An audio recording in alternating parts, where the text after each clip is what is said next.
The first offseason program of the Mike Macdonald era has officially concluded. Which players stood out during OTAs and minicamp, and who may not have helped themselves out enough over the last month and change? We'll be diving in here on our Blue Friday edition of Locked On Seahawks.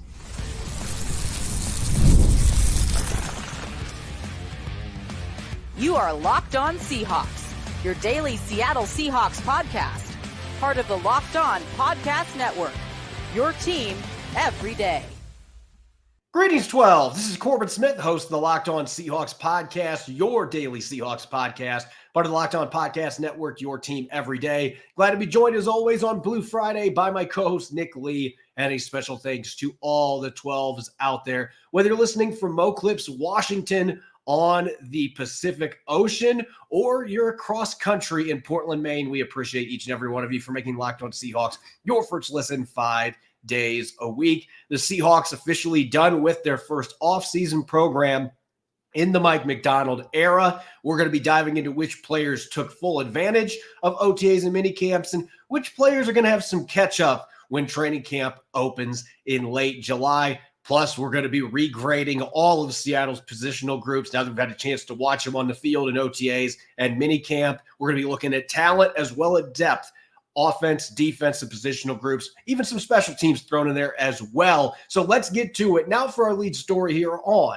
the Blue Friday edition of Locked On Seahawks. The Mike Macdonald era has officially wrapped up the first offseason program with the Seattle Seahawks, ending minicamp a day early on Wednesday. It's off to summer break. We will see the Seahawks next in late July when they report for training camp.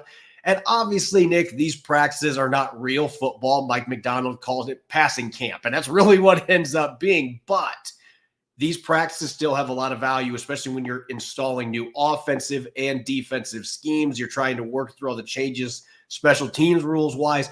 These are really important practices nonetheless, especially for guys battling for roster spots and players that are trying to vie for a starting job. So we are going to do what we always do coming out of the offseason program. It's time for one of our periodic stock watches, looking at the players who truly impressed and made the most of their offseason program and which players maybe didn't get enough done the last 3-4 weeks. Let's start on the positive side with players who really helped themselves. And I know there's one player in particular at a position that you are quite worried about that you think really has helped himself, especially this past week at minicamp. Yeah, like I've been saying all off season, I'm pretty concerned about linebacker, but John Radigan is a guy that I'm going to go with stock up here. And heading into this offseason program, we've discussed, I've thought about him perhaps being a cap casualty. I think it's about $3 million they can save. I know they just restructured Draymond Jones, which frees up a little bit, so maybe there's less incentive there.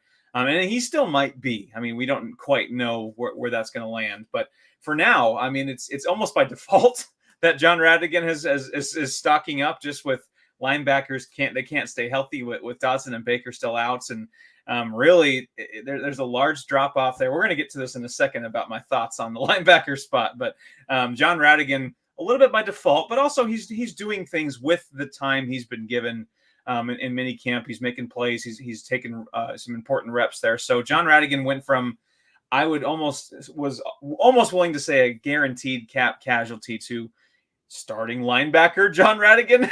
We'll see where that goes, but certainly he's taking advantage of the time given.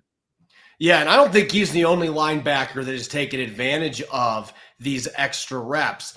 Patrick O'Connell also has been playing with the first-team defense throughout OTAs and minicamp, and he might have been the best defensive player for the Seahawks other than Devin Witherspoon the last couple of days at minicamp, because he had 3 pass breakups, and one of them netted a interception for Rayshon Jenkins. He popped it up in the air. Oh, by the way, he was defending Jackson Smith-Njigba, and we know what he has done this offseason program himself. So it was an impressive play. You saw the athleticism. He's got blitzing ability, formerly played edge rusher at Montana. So Patrick O'Connell is a name to keep a very close eye on. My biggest winner, though, I know we didn't get to see McClendon Curtis hit anybody with pads on. An offensive line is so difficult to assess this time of year. But being the number 1 right guard throughout OTAs and minicamp. I know Anthony Bradford had a tweaked ankle. He came back to practice on Wednesday, but they only had him doing drill work. He wasn't involved in team sessions. But you just watch McClendon Curtis, the way that he hits sleds and the length and the power, and just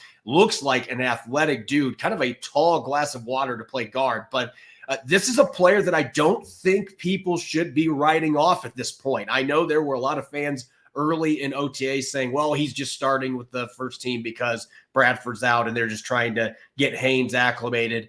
This guy is very much in the mix to start in week 1 for the Seattle Seahawks against the Denver Broncos. I'm not going to sit here and predict that he's going to win that job, but this guy is a former tackle. He played in the Senior Bowl just like Christian Haynes did. It's not like this guy was a slouch as an FCS college player. He went undrafted, but he is a big dude that is powerful, has long arms, moves well for his size.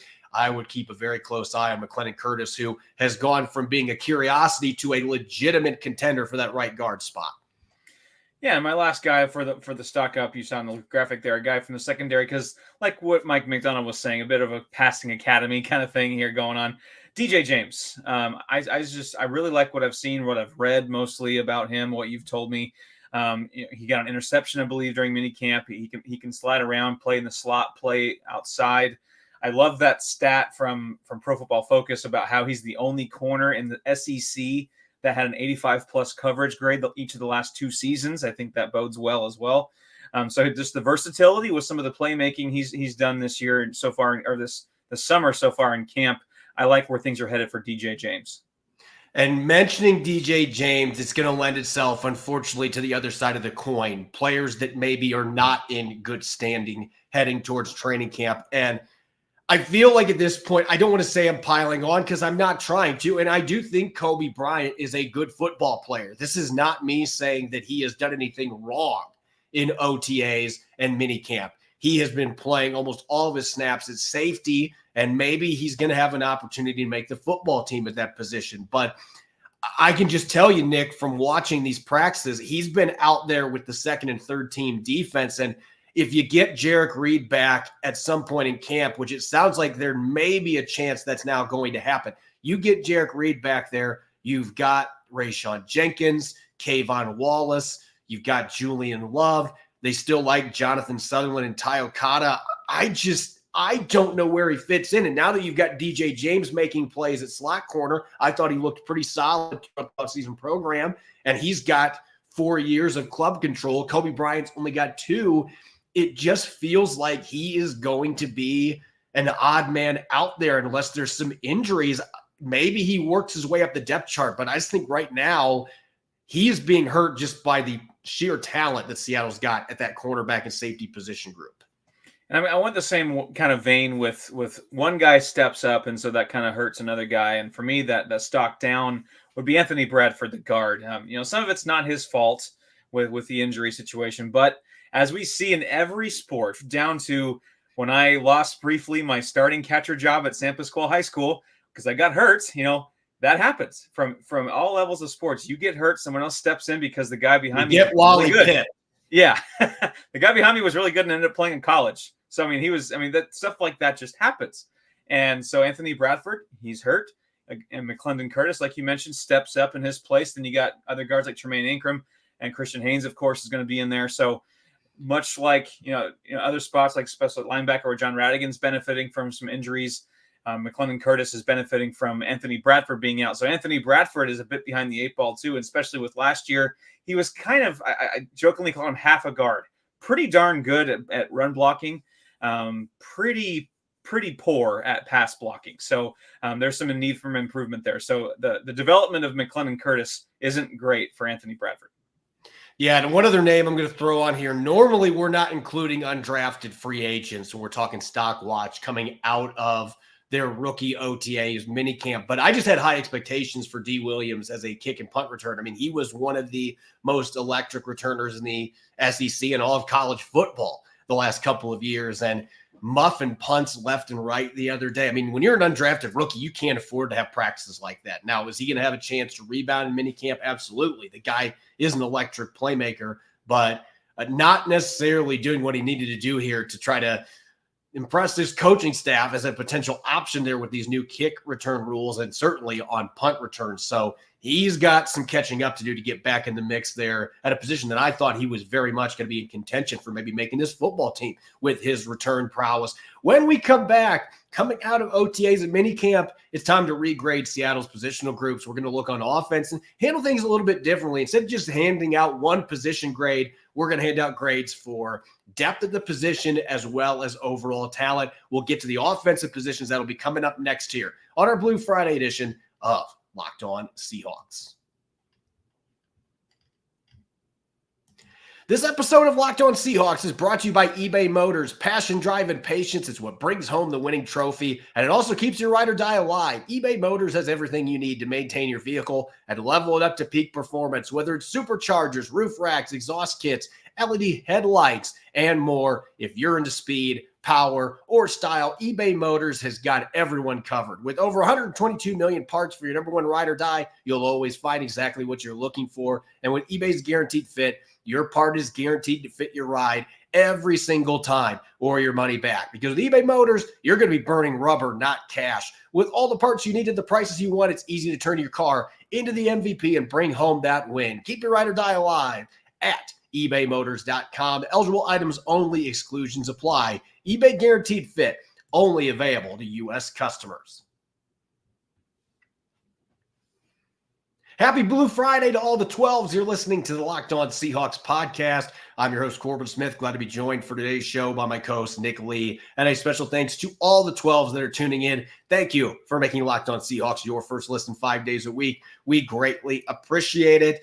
As we do coming out of the offseason, coming out of free agency, we do this a number of different times during the course of the offseason in general. It's time for some regrades with offensive position groups. We're getting to see a lot of these players now on the field, on the practice field, with the new scheme, where everybody's fitting in.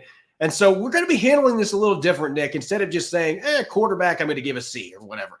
We're going to be looking at talent and depth, two totally different things. You can have really good starters and then have no depth behind those guys. And when injuries hit, that's a huge problem. You can have a team that doesn't have talented starters or average starters, but you have a lot of really solid guys behind them. So we're going to be looking about talent and depth. And let's start with that quarterback position. Geno Smith, clearly the number one quarterback. You've got Sam Howell, who you're excited about as your backup. And you just added P.J. Walker, who has started a handful of games in the NFL and helped the Cleveland Browns beat the San Francisco 49ers last year.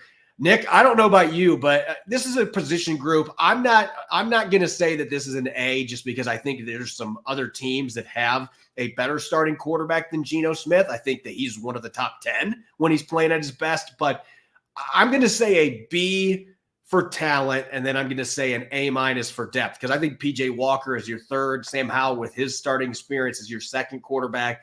It stacks up favorably against the rest of the league. Yeah, I agree there. I went B+ for talent just because you don't have a first-round quarterback on the roster, and that's which is fine. I kind of went with talent, draft pedigree, some accolades and things like that. Be that as it may, of course, Geno Smith, as you mentioned, I think he's still very much an above average starting quarterback in the NFL. I went depth A+, because I was just thinking, Corbin, P.J. Walker, of course, aside, who also started some games, but how many NFL teams have a backup quarterback that is under 25 years old with 18 career NFL starts? I'm probably going to go with no other team but the Seattle Seahawks. I cannot think off the top of my head a team that would qualify in that. Zach Wilson, I guess, with the Rams might maybe be in there. I don't know if he's at that many, or I don't know exactly what age he is, but that is the only one I can think of that's even comparable. But I just love the depth here because, you go to the third one, they still have a bit of starting experience with P.J. Walker. So A+ for depth. Obviously, not the blue chip kind of quarterback room, but very deep. Going to the backfield, the guys are going to be taking handoffs and catching passes from the quarterbacks. Nick, I love this running back group, especially at the top with the investments they've made. Zach Charbonnet, Ken Walker III, your former second-round picks that each have at least 2 years of club control. I went with an A- for talent just because I got to see what Kenny McIntosh can do in game action as your number 3 running back. And I do wonder about that void after number 3. Is George Halani going to be that guy? I still like some of the undrafted players they have in the top 3 running backs are really solid. So I went B+ from a depth standpoint. I went a little tick down on each one, tick down at depth, a tick up in talent. I'm really bullish on the 1-2 combo of Ken Walker and Zach Charbonnet. I think that's a fantastic combo. I could be talked into them becoming a top 5, top 3 running back combination in the NFL. Them two together after this coming season, if things break right. I do wonder. Talk about a void. I wonder after the void after Charbonnet. I mean, we don't know a lot about what Kenny McIntosh can bring quite yet.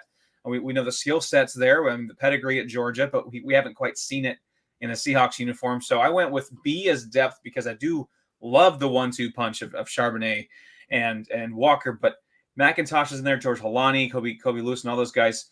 The depth is intriguing, but I'm not sure it's quite there after Charbonnet. And I feel the exact opposite at the receiver position. There's going to be some really good players that are going to have pink slips when we get to August, unless there's several injuries. Hopefully, knock on wood, that's not going to be happening. But you have all 3 of your top receivers returning in DK Metcalf, Jackson Smith-Njigba, Tyler Lockett. You've got Jake Bobo, who's looked really good this offseason.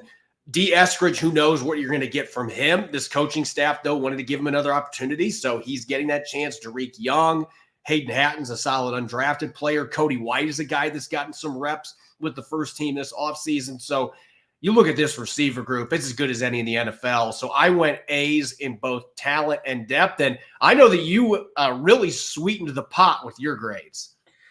Yeah, however I feel about the linebacker position with the Seattle Seahawks, just go the complete other direction with the receiver room. I am all in on the talent, the blue chip talent. DK Metcalf, still, I think, one of the top 5, top 7 most talented receivers in the entire NFL. Tyler Lockett, one of the more reliable receivers in the NFL. Jackson Smith-Njigba, one of the more exciting, up-and-coming young wide receivers in the NFL, finished strong last year. That's as good as a trio as you're going to find in the NFL. I mean, maybe you can find a few more that could stack just as well, or maybe slightly above, but I would take that trio over just about any in the NFL this year. And then, you mentioned Jake Bobo, and Laviska Shenault as well has had some experience. I mean, I know he's going to kind of bounce around in the offense, but just this is sheer depth and talent, like A+ on both sides.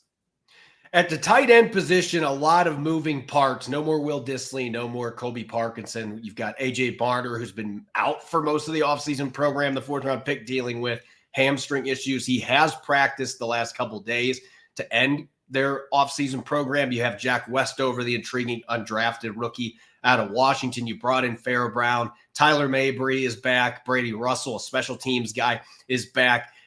I just have some questions here. I can't go above B- of talent because I had to see Noah Fant play to his talent level before I'm going to give the grade according. We need to see the production that justifies the contract they gave him. Standpoint until where A.J. Barner fits in, if Jack Westover is going to be part of the equation.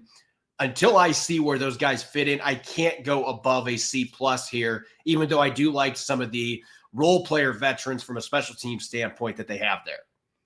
You mentioned with Noah Fant not quite playing up to the talent. I just think he's a very talented tight end. So that's why I went with a B there. I do think there's a bit of a drop-off talent-wise. I think Noah Fant is your prototypical, 2024 modern football kind of tight end that you look for. And then the guys under him are bits and pieces of what you like in a tight end, but maybe not to the total package like what Noah Fant could be. A.J. Barner, I'm really intrigued by him. Westover for sure.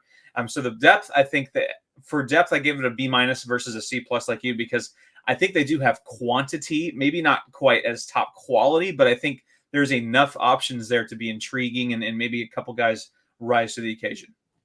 Quickly rolling through the offensive line, we are going to hand out grades for all the positional groups. But as far as my opinion of the tackle position, there's obviously that dark cloud hovering over the status of Abraham Lucas. And we'll see if he's able to get back for the start of training camp, and then they can have him ready for week 1. He could be fully healthy by that point, which would be huge news.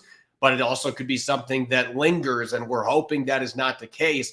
But as far as the tackle position goes for me, Nick, I went with a B for talent because you do have two really solid starters that have a lot of upside in Charles Cross, Abraham Lucas. George Fant is a proven starter at both tackle positions that gives you that swing flexibility. And they brought in some guys in the draft as well. And B- for depth for me. I think that when you consider the fact that George Fant is brought in, that helps. Stone Forsythe's got some experience, but you also have some players like Mike Jarrell, who's coming as a sixth rounder out of Findlay, who's probably going to need some time before he's going to be ready to play in NFL action. So I dipped him a little bit on depth there. But I think that the tackle position, they are in solid shape, if unspectacular.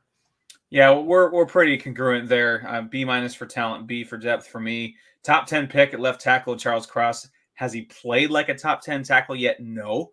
But we're hoping year 3 that he looks a bit more like that. Abe Lucas, yeah, the 3rd round pedigree, had a great rookie season, but I do wonder about that knee. Then, George Fant boosts the depth up to B for me just because, I'm not quite in panic mode about Abe Lucas because I do feel good about George Fant sliding in there if that does happen. And then, in the Stone Forsythe in a pinch can start. I'd rather him not be the starting tackle, but having him stashed there for depth is not a bad thing.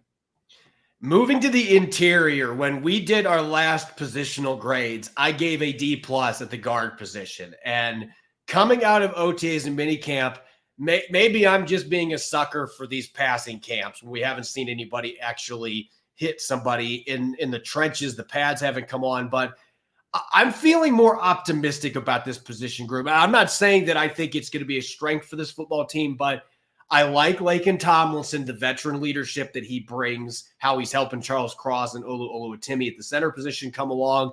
And I really like what's happening at right guard. The competition with McClendon Curtis now emerging. Christian Haynes still going to be in the mix there. Anthony Bradford. I feel better about depth than what I did. So I'm going with C+ in both, which is a vast improvement from where I saw things going into the offseason program. And I especially am looking at that right guard spot, feeling like, hey, you got more competition. You've got 3 young players here competing.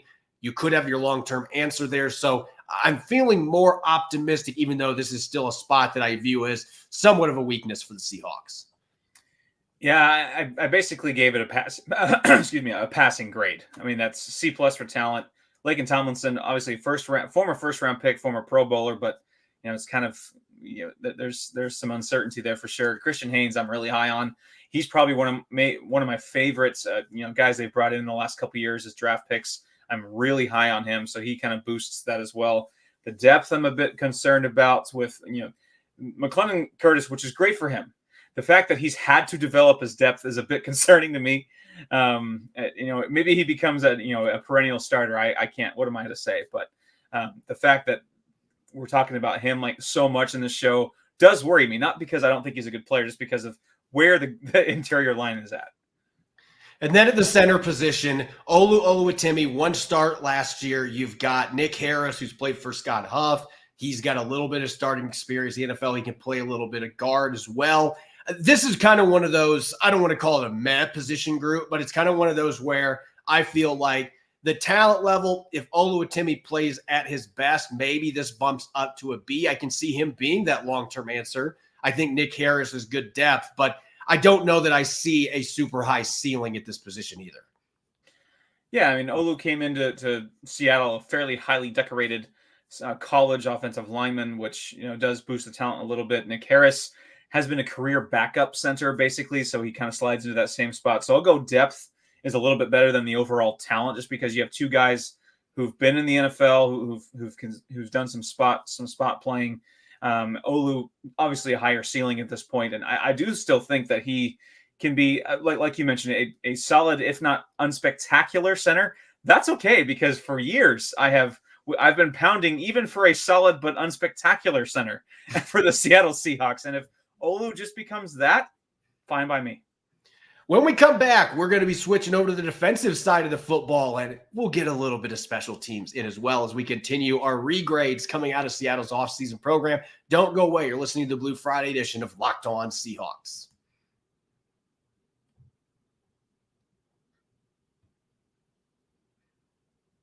Happy Blue Friday to all the 12s. You're listening to the Locked On Seahawks podcast. I'm your host, Corbin Smith. Glad to be joined for today's show by my co-host, Nick Lee. And a special thanks, a shout out to all the 12s. Thanks for tuning in and making Locked On Seahawks your first listen 5 days a week. We greatly appreciate it. Are you watching Fox Sports or ESPN on your TV all day and you have to turn down the volume with all that shouting? Make the switch to Locked On Sports Today, a free 24/7 sports streaming channel programmed for your everyday sports needs. They've got the biggest stories without all the screaming. Locked On Sports Today brings you can't miss analysis, opinions, and news, and it's streaming 24/7 on YouTube or the free Amazon Fire TV channels app, part of the Locked On Podcast Network, your team every day.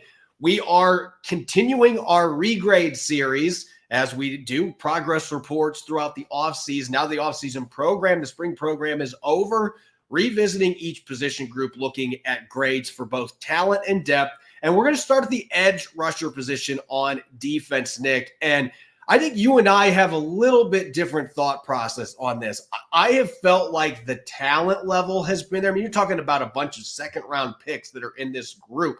There's talent here. And you've got some guys like Uchenna Nwosu and Boye Mafe who have proven that they can be quality starters, if not top 10 caliber starters in the NFL. Boye Mafe still has a lot of room to grow too. But you've had inconsistencies, particularly from Darrell Taylor in the run game, not being able to defend the run. Derek Hall, you didn't get a lot from as a rookie last year. I'm giving this group a B+ for talent. The depth, I'm going to dock them a little bit just because I have to see Darrell Taylor figure out how to somewhat defend the run and see a little more from Derek Hall before I'm willing to jump that up. But I think the talent is in this group, especially with Draymond Jones playing more off the edge as well. Yeah, I'm going to be honest. I keep forgetting to lump Draymond Jones into the edge category. Thinking about that, I want a bit of a redo. I think it's a B+ depth with a B- talent. I still need a dog, a double-digit sack guy, a true. There's no Pro Bowlers on here yet, so I'm hoping one of Uchenna Nwosu, Boye Mafe develop into that and become that this year. I'm not saying they can't, but they just lack that true alpha edge right now. But I think that overall depth, Darrell Taylor, is a concern. He's kind of like I mentioned with Anthony Bradford being half a guard, Darrell Taylor, half an edge rusher. He's a pretty good pass rusher, liability against the run. So, but I think the overall depth, I'll give it a B+. I'll change that a bit just because of Draymond Jones throwing in there. I think he could have another great year, kind of focusing more on the edge role. So I'm really, really excited to see what Uchenna Nwosu brings coming off that injury. Boye Mafe, another year of development. Derek Hall, you don't quite know what you're going to get, but still some intrigue there. So I think this is a fairly solid group, but not quite the blue chip guy quite yet. Yeah, you mentioned the need for an alpha dog. It feels like the interior of the defensive line, Seattle might have a couple of them on the roster. I'm bullish on what Leonard Williams is going to be able to do in this defense. We saw how productive he was after that trade. It was not his fault that Seattle missed the postseason and the defense fell apart. He played really well. His versatility, being able to move inside, outside as a big end, even 2-point stance that he showed at practice. And then Byron Murphy the second, I think is going to be an absolute stud. Maybe it takes him a little time to get acclimated to the NFL, but this guy you watch the drills and it's like, that guy looks like he's playing a different game than everybody else. And Jaron Reed is still rock solid. And he brings the leadership aspect. So for me, that interior defensive line, I went talent A. Depth, I went A- just because I need to see where Jonathan Hankins fits in. Are we going to get a healthy Cameron Young back? Nose tackle still might be the one spot I'm looking at, but this is one of the deepest, most talented position groups on Seattle's roster. No question. Yeah, basically true nose is what kept me from putting the depth at A+. I think this is the wide receiver group of the defense with just the bevy of talent and depth. Leonard Williams, talk about blue chip. Leonard Williams and Byron Murphy. Those are blue chip as it gets, I think, along the defensive line right now. Jaron Reed, what a great story, resurgent, second career with Seattle. I have high hopes for him still. So this is about as excited I've been to watch the Seahawks defensive line in basically a decade. Since the Super Bowl run. This is going to be a very exciting group. I would argue the most talented defensive line as a whole they have had in at least a decade. I would even go back to maybe the Mike Holmgren years. That's how far back I would go in terms of talent here. Now, they got to live up to it. That's going to be the thing. But I think Mike McDonald's staff's going to put these guys in a position to maximize their talent. That being said, now we're going to go from maybe the most seasoned, most exciting position group. I think that's something you can argue about. I'll discuss here in a moment. But we're going to go to the biggest uncertainty, and it is that linebacker group, the off-ball linebackers, without seeing any Tyrell Dodson or Jerome Baker to this point. If we would have done this exercise 2 weeks ago, I would have had D's because of who was out there on the field. But as I mentioned earlier with O'Connell and also having John Radigan, Tyrese Knight with an interception the other day, you're seeing progress from him. I keep using the terminology cautious optimism, and that's what my grade's going to reflect here. I think from a C+ standpoint in talent, just because I think Tyrese Knight has the ability to be a solid starter in the NFL. It's just going to take some time. Radigan can be a placeholder. Depth is where the concern really lies for me. Are a few of these young guys going to be able to take that step in training camp where you have enough confidence if they have to play that you can play them? So I'm a little more bullish than I was, but I'm still giving pretty low grades here for a position group that has a ton of question marks. Frankly, me giving the talent a C- and the depth a D, I feel like that seems generous. Like I let the linebackers turn in some extra credit at the very end of the semester to boost it from F, because that's how I feel. Like you mentioned, I think the extra credit they turned in was some recent developments with Patrick O'Connell and Tyrese Knight and those guys. But still, just talk about no alpha dog. There's barely any dog right now. I mean, that could happen with time, but man, this linebacker room just really, really worries me. Tyrell Dodson still, even if he's fully healthy, very much a wild card. We've been using that phrase for him the whole time. Jerome Baker, a solid but yet unspectacular starter. We've been using that phrase a lot today. Tyrese Knight, I think, is the most intriguing for sure. So, yeah, I think me going D for depth is a little bit generous. C-, they barely passed the talent class by the skin of their teeth. Extra credit on day 180 of school year or something like that. I don't know what it is, but I'm needless to say, still very concerned. There's once in a blue moon, you'll see a valedictorian in a high school that has a GPA that exceeds 4 because they were the student that got extra credit when they already had 100%.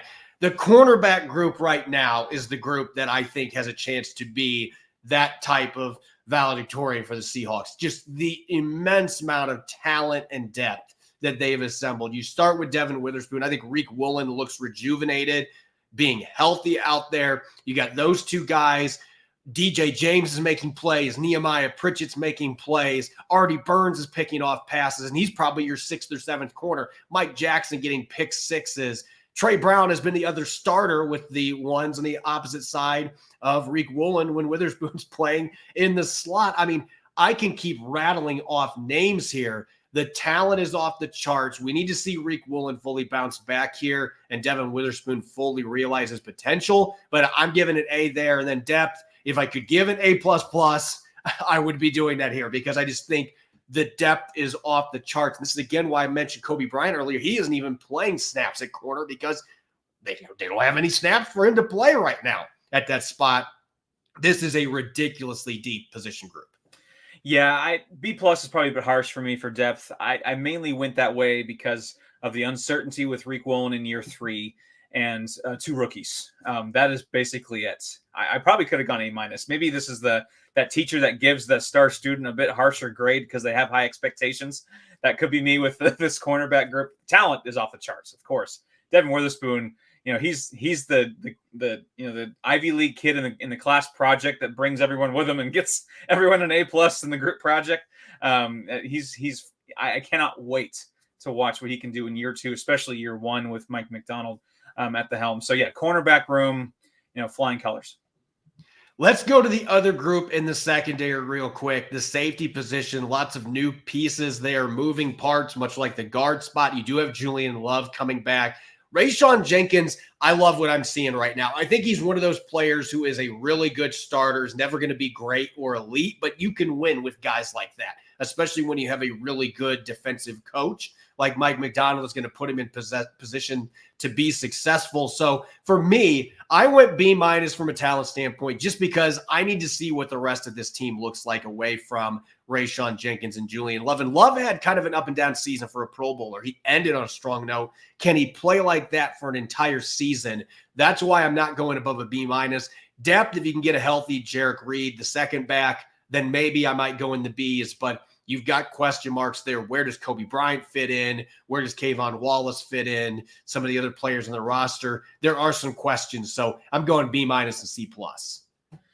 Yeah, if there's a position group I'm worried about second most after linebacker, it is safety. Julian Love does boost the talent there. Rayshon Jenkins, we've been using this phrase, solid, if not unspectacular. And I think Rayshon Jenkins is that. And like you said, that could be okay. And that's fine. But looking at them behind the curtain of what's going on behind those two, it's that like TikTok or the Instagram, like, ooh, that's the depth behind those two. For me at safety, it's worrisome. Like we've mentioned Kobe Bryant. I hate, Kayvon Wallace. I hate that we pile on Kobe Bryant, but Kayvon Wallace, Ty Okada, Jarek Reed. Those guys could end up being solid depth with some development, but still lots of unproven. So yeah, safety is definitely another one I'm going to have maybe 1.5 eyes on as we start training camp to see how that develops. Real quick, we can't really talk depth with special teams because you got one kicker, you got one punter, you got one long snapper. All those guys are coming back. I think the talent here is an A-. I like what Seattle has assembled there. Depth, if we had to go that, it would be based on kick return. There's just enough questions there that I'm going to go B- right now for the special teams group. Yeah, I'll go B's for both. Just they're fine. It's not. I don't think either one is any part of it is a liability. Michael Dixon's probably the higher end of the talent of the specialist. I'd say the punter. Jason Myers. Are we going to get even year Jason Myers or odd year Jason Myers? Are we going to, which Jason Myers are we going to get? So that kind of averages out to a B, I'd say. And there's options, I think, in the return game with these new kickoff rules, which is exciting. So yeah, B. As always, you can follow me on X and Threads at Corbin Smith NFL. You can follow Nick at NickLead51. Going to see plenty of Padres content out there. Okay. Maybe not the most positive content, but we shall see. They are one of 5 teams in the National League with a winning record right now. So maybe you don't have as much to complain about as you thought. But anyway, make sure to subscribe to Locked On Seahawks on YouTube or wherever you listen to your podcast to make sure you don't miss a single episode. When we come back on Monday, we're finally going to be getting to this. We had to postpone it from May, but our annual episode where we are ranking the opposing quarterbacks, and we're going to have a special guest coming on to co-host, should be an exciting episode. Enjoy your weekend, and thanks for listening in. Go Hawks.